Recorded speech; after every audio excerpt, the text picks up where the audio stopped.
Okay. Well, first of all, can I ask you, what was your first ever experience of watching musicals yourself? On stage or on Yes, film? on stage.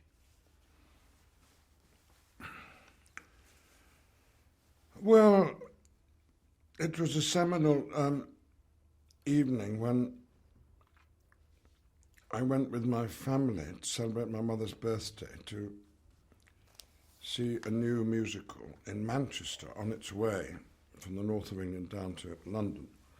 And it was written by and starred Ivor Novello, who's remembered these days for the Ivor Novello Awards for Popular Music, but at the time was the undisputed king of entertainment. He was extremely beautiful and glamorous, and though he didn't sing, he wrote the most exquisite songs. Keep the home fires burning, we'll gather lilacs, all sorts. And this show, The King's Rhapsody, very sentimental operetta, really, was overwhelming for me. I was about 9, I think. And the spectacle of it, and the number of people on stage, and the sort of things that you couldn't get in our local theatre were suddenly on display. And I was lucky because it was the last musical he wrote. And it's difficult to remember these days how huge he was. It was before Andrew Lloyd Webber. He was the king, really, of musicals. And it had a huge impression on me. And made me want not to be an actor, but to find out how theatre worked and how did the scenery work and how did they get it up and ready. And I became intrigued with acting because I enjoyed watching other people act.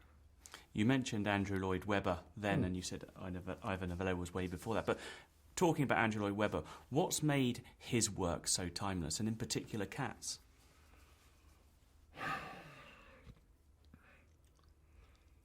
Well, there's always a moment, at least one, often many in his musicals, that comes out of the blue. You haven't been expecting it. It might be a high note.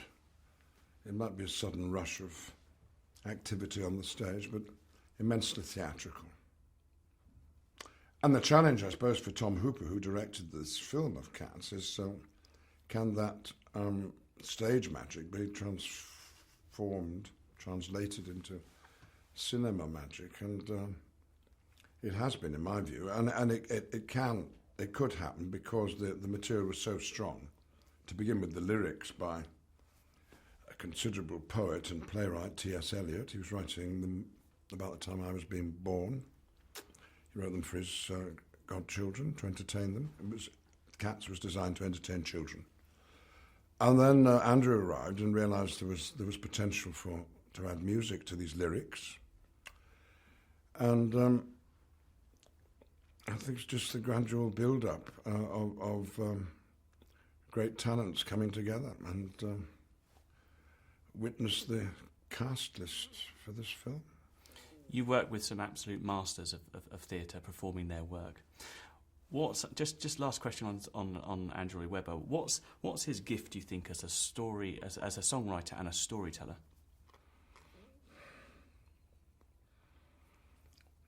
Well, I think that he loves the theatre,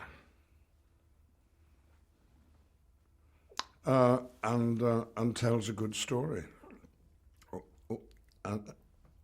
and a story has been organised out of this raw material of the poems of the Cats, yes, I think that, and Andrew clearly likes entertaining people.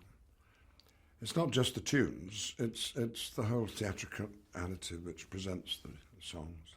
I want to talk about Tom Hooper now. Tell us, what did you think when he first presented you with this character? What were your initial thoughts? Well, I immediately understood him. He's an actor from the past who's had a career which he remembers as having had some success.